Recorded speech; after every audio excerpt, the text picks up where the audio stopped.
Hi guys, my name is Dahlia, welcome to my channel. First of all, thank you to everyone who entered the competition that I held this week. The winners have been notified and most of the characters in my work in progress have been named. So carrying on with the character reference sheet, this video is part 3 of 12 and involves a whole bunch of questions for your character about their friends and family.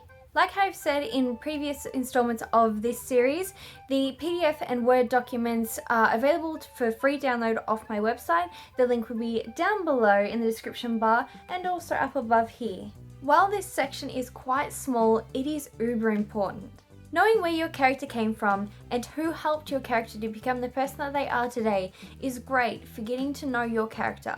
So let's get started, shall we? Subcategory 1 is parents. This section, like all the other sections, does not have to be answered in depth if it's just one of your supporting minor characters. But try to note down as much as you can. J.K. Rowling got to know every single one of her characters intimately before she wrote her series, even those that only have a minor role in the plot. First and foremost, what are their names?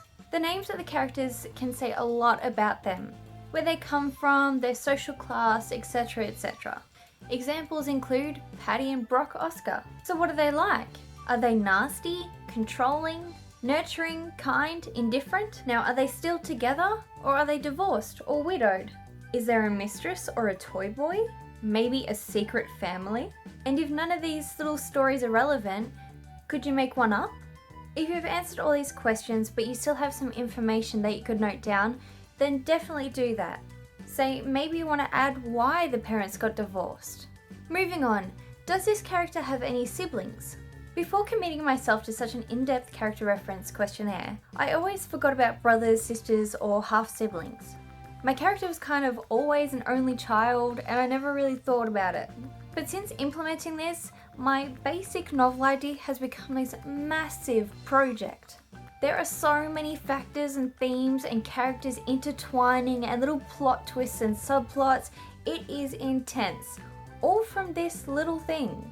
If your character does have siblings, what are their names? An example could be Cassidy Rayner. What is the personality of this sibling or siblings? Are they gentle, manipulative? Are they depressed? That's a subplot on its own. What is their relationship with the character? Are they close or do they not know each other? You can expand this point a lot to help ground your character in your story. It gives them a world to belong to, makes them real. Next, think about any other relevant information. Where do they work? As a side note, are any other family members relevant? Such as Uncle Mark, who saved the character from a horrible blind date. Most importantly, how does this affect the character and the plot? The next topic is your character's close friends. Makes sense, right? Family and friends, you know, it's what this video is about. Anyway, what are their names? Examples could include Jacob Yarfel and Kate Bessinger.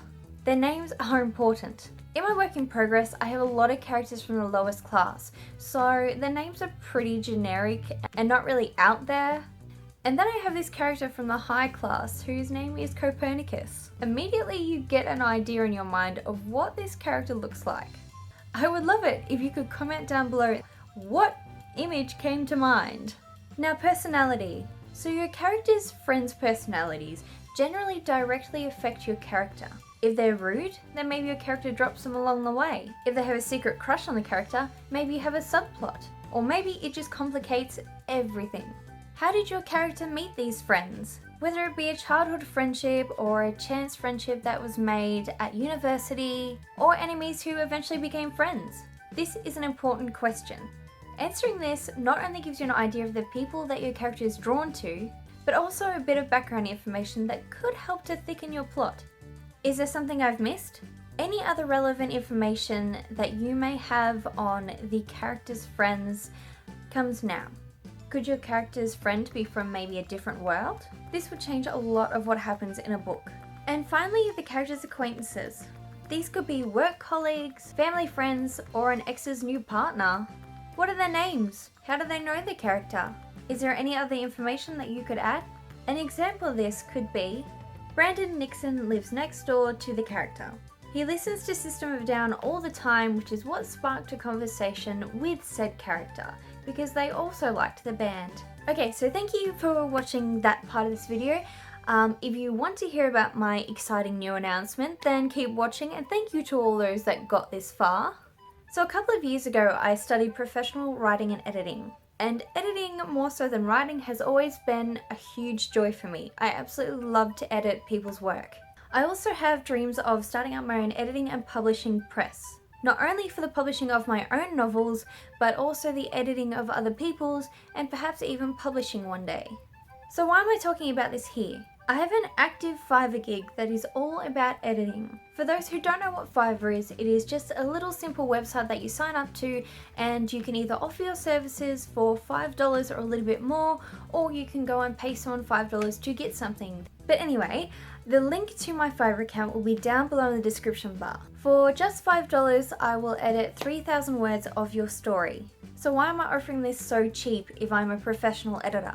In order to start my business, I need to build the foundations. The most important part of this is receiving reviews and getting my services out there into the world. As always, if you would like to read some of my work, you can read it on my website. I have a collection of first chapters on there that you can download for free. The link will be down below in the description bar and up above. Keep in mind, these are still in their heavy editing stage. If you'd like to know more about my work in progress, you can watch my last video, or you can follow me on any of my social media accounts. Remember to like, share, comment and subscribe if you like this video and you want to see more. So thank you for joining me for today, and I'll see you next Friday. Bye!